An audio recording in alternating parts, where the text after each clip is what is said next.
What a resilient 2 weeks by this Green Bay Packers football team. You know, if you told me right after that Jordan Love injury that the next 2 weeks the Packers would go 2-0 with Malik Willis at quarterback, I'd probably call you crazy.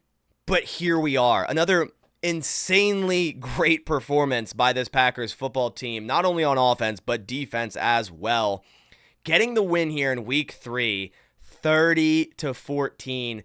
And the Packers going 2-0 with a backup quarterback now have their eyes set on the very, very impressive 3-0 Minnesota Vikings that just destroyed the Houston Texans, which was a shocker.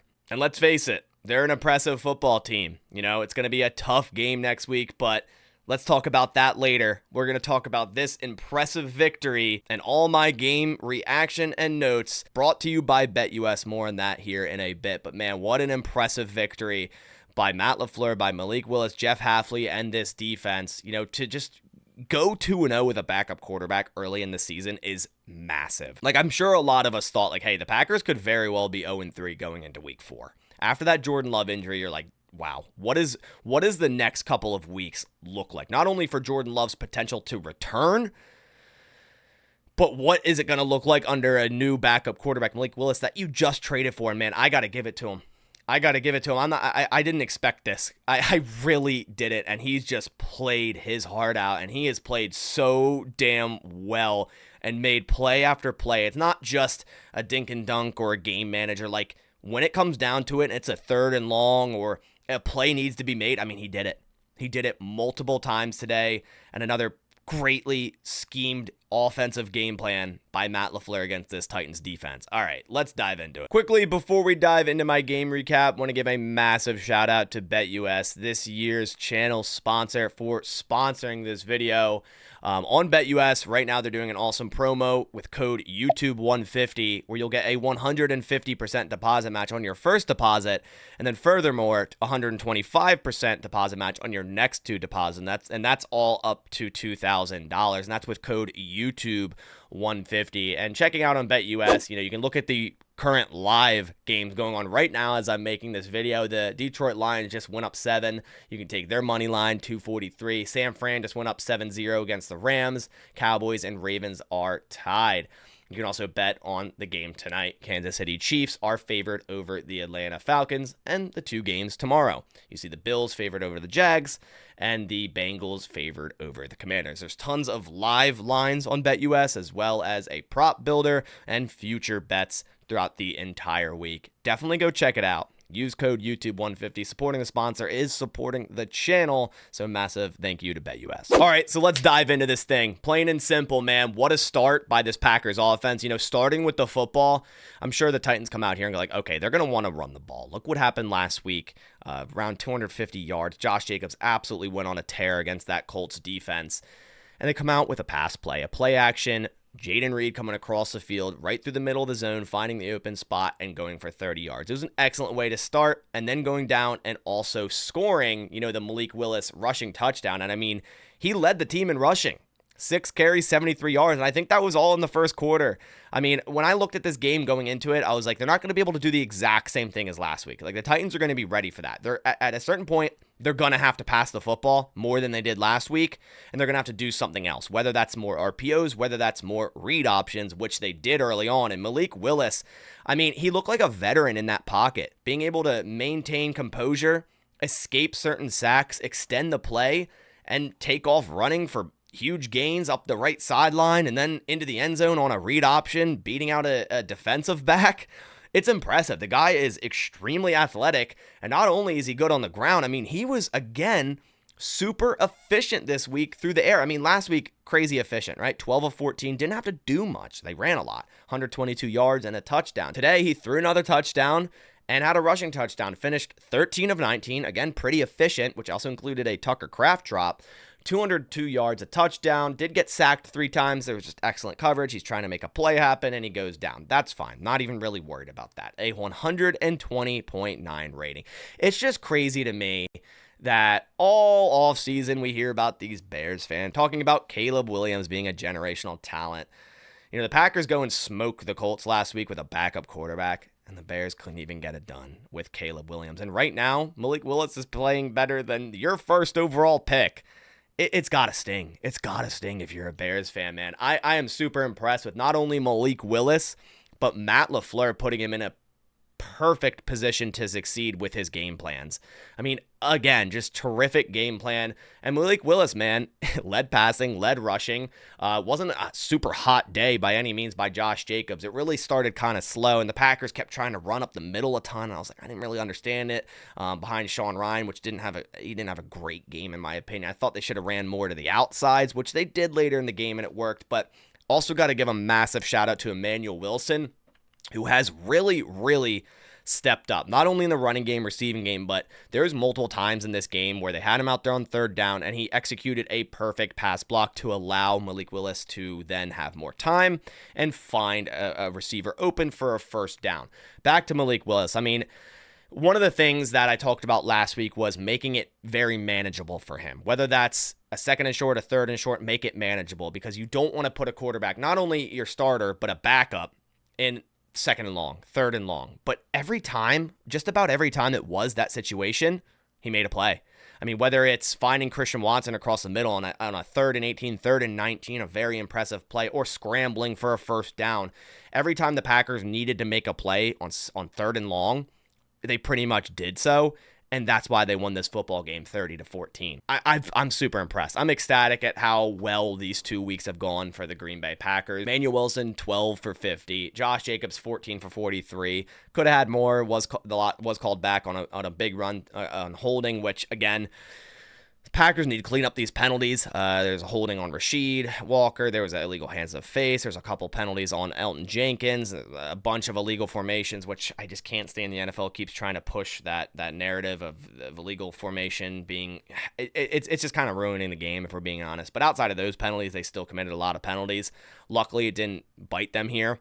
But down the line, you're going to be in a lot closer games against a lot better teams, and penalties will bite you. So hopefully they get that cleaned up. Luckily, it's just here in week 3, and I think they will. They are the youngest team in the NFL, but it's got to get cleaned up. As for receivers, week in, week out, and we said it all offseason, it's going to be like a different guy at number 1 every week in terms of yardage, and it has been. Reed week 1, Dobbs last week, Watson this week, could even be Wicks next week. And the Packers don't need a true number 1 wide receiver. We've been saying it all offseason. And Christian Watson, what an excellent game. 2 catches, 67 yards, had a terrific catch on the right sideline, a 9 route where he just took the ball off the defensive back's head, kind of similar to the Romeo Dobbs catch last week. Same exact thing, right?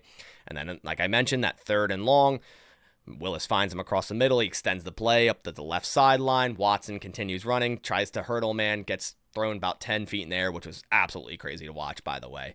But an excellent game by Christian Watson, who's also been a great run blocker. Heading into this game, I think 2nd or 3rd best run blocking wide receiver. Jaden Reed, 4 for 50. He had an excellent game. Also, Rush, 2 for 19. Again, just such a dynamic weapon for this team. Tucker Kraft, 2 for 24, although had that really bad drop. Still so impressed with Tucker Kraft and what he's been able to do for this football team. A jack of all trades style type of tight end. We saw that coming out of the draft, and I knew how much potential he had, but I didn't expect him to just take off and run away with tight end number 1 to start this season. I thought it'd be a little bit more of a split share or a snap share, and it really hasn't been. Kind of a disappointing start for Luke Musgrave, really not getting many, touches, snaps, and it's because Tucker Kraft can do more and has had more production there at tight end number 1. Romeo Dobbs had a catch for 18. Emmanuel Wilson, 2 for 35. Guys, a running back screen pass finally worked, and it was an absolutely beautifully drawn up play by Matt LaFleur. To start with an orbit motion from Bo Melton to faking a handoff to Bo Melton with Elton Jenkins as a pulling guard to that side, got the linebackers to flow that way, to look that way, and then you do a backside screen to Emmanuel Wilson. It was absolutely beautiful. Great setup, great timing, great blocking, and Emmanuel Wilson making one-man miss and then taking it all the way for a touchdown of 30 yards. It was definitely the play of the day, in my opinion. It was beautiful. It reminded me of a couple other screens Matt LaFleur ran last year where it was fake left, fake right, tight end up the middle. I mean, there's so many times in the past couple of years that you see plays and you're just like, that's beautiful. Like, that is just a beautiful play and it works so well. And that was definitely the case here with this one. All right, so now for this Packers defense. one of the main concerns last week, and although I think the defense still played well last week, was they didn't really do a good job at stopping the run. Jonathan Taylor ran really well last week, and they couldn't create pressure. You know the two things they did excellent this week? They stopped the run, and they created an absolute crazy amount of pressure. I mean, they had 8 sacks today. That's the most they've had since 2005 against the Chicago Bears. And you expected them to have a lot of sacks today. Like, this Tennessee Titans offensive line is terrible. Nicholas Petit-Frere leads the league in pressures allowed and got benched in this game. I will say, definitely expected a breakout game by Rashawn Gary, and he's probably, I think, the only one to not get a sack, so a little disappointing there. And I've been talking all week about Kingsley Enagbare and why is he getting so many snaps. I'll shut up now because this guy had a hell of a game. You know, he absolutely murdered Will Levis on that sack, causing the fumble that Lucas Van Ness heads-up play got on. Lucas Van Ness also getting a sack. I mean, these guys were beating this offensive line left and right and just pressuring the hell out of Will Levis, who is the most pressured quarterback in the NFL for a reason, because the guy will then turn over the football, which he did 3 times. Of course, the pick 6 to Jair Alexander. I have no idea why you're throwing that. It's not like Jair was in a cover 3 on his backdrop and still backpedaling where you know, okay, I can get a curl thrown in there.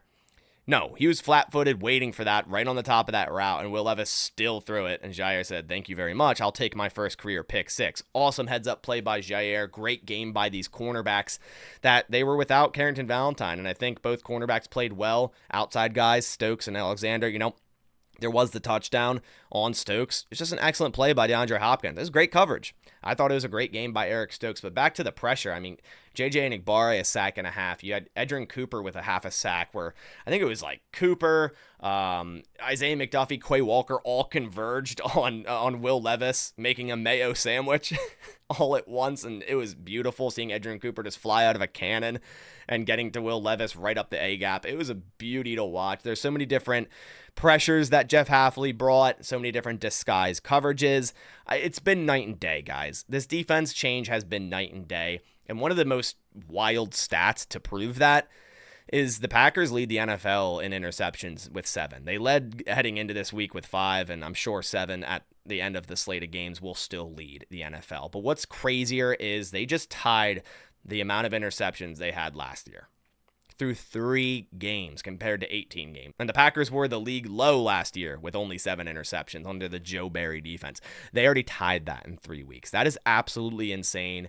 And obviously at the main hands, the forefront of Xavier McKinney, who has 3 interceptions in 3 weeks, already showcasing why he's probably the best free agent signing in the NFL this offseason. I'm so glad the Packers went out and did that. I wanted him so bad on this team, and he really has changed this defense, among other talent on there. But you just feel so comfortable with him back at safety, whether you're in single high, like you know he's going to be back there, and you know he's going to support, you know, other cornerbacks and have help over the top, where in years past, Darnell Savage wouldn't be in those positions. And if he were to be, he'd probably drop the interception.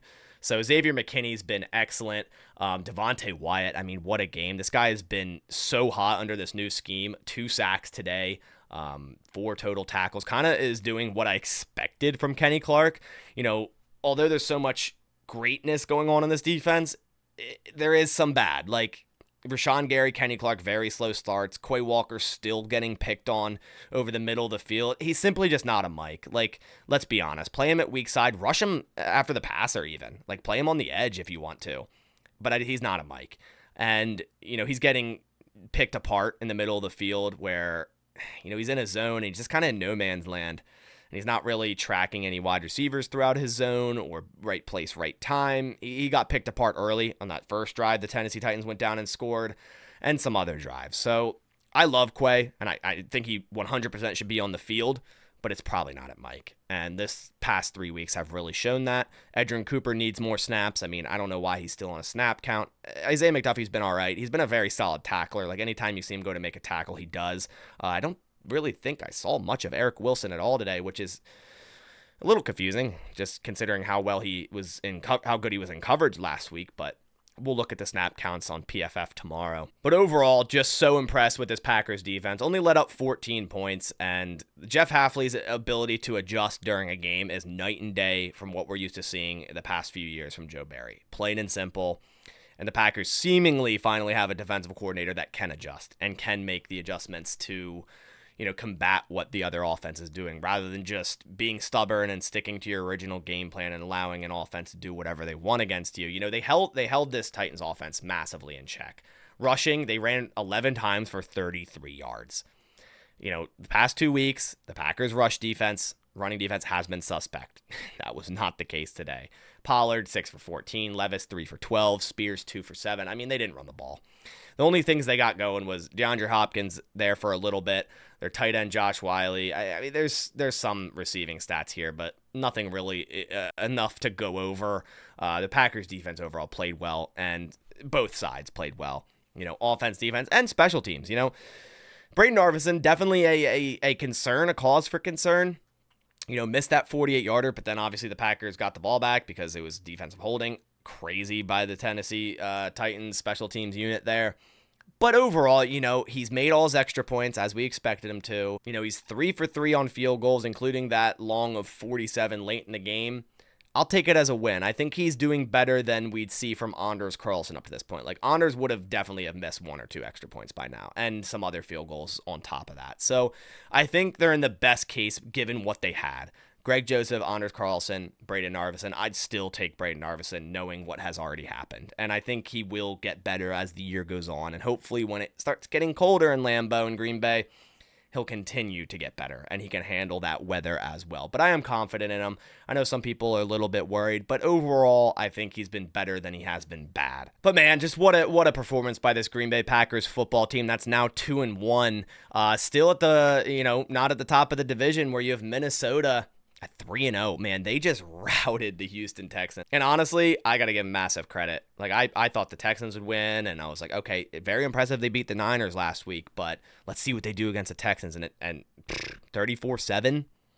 Crazy. They're 3-0, and this is going to be a very, very tough matchup next week, regardless of who's at quarterback. And if it's Jordan Love, I mean, he hasn't played football in 2 weeks, and this is a very tough defense led by Brian Flores, so hopefully Matt LaFleur can reach back into his bag of tricks and have yet another amazing game plan to go against this Minnesota Vikings fierce defense. And then on the flip side, they're super efficient on offense. Sam Darnold is looking insane. We can't deny it. They didn't even have Addison today, and Jalen Nailor steps up. They might have Addison next week. Luckily, Hawkinson can't return until week 5 because that just adds another weapon to that great offense so far. It's going to be a very tough game coming up. I'm glad it's in Lambeau. Hopefully, Jordan Love can return, but if he can't, hey, Malik Willis has been playing lights out, and I'm still confident in this Packers football team with him at quarterback because we have Matt LaFleur running the offense, because we have a defense that's creating a ton of turnovers. It's great, right? Starting the year 2-1 after a loss and an injury to Jordan Love is the best case scenario you could ask for. It's been a great 2 weeks. Sure, the Colts and Titans aren't the best opponents, but still, just winning those 2 games with a backup quarterback is monumental. And it saves your team for future down the line this season at making the playoffs. And guys, the Bears still suck. I mean, I already talked about it in this video, but the Bears still suck. It's laughable. It is so laughable. Maybe we could trade them Malik Willis for a first-round pick. Maybe. But I appreciate you guys coming by to the channel. Reminder to go check out BetUS and use code YouTube150 for that first-time deposit match of 150%. Again, I appreciate them for sponsoring this video. I appreciate you guys coming by to the video. Leave a like down below if you did enjoy it. Appreciate everyone that came by to the live stream today. But I'll catch you on the next one. Thanks for watching. And as always, go Pack Go.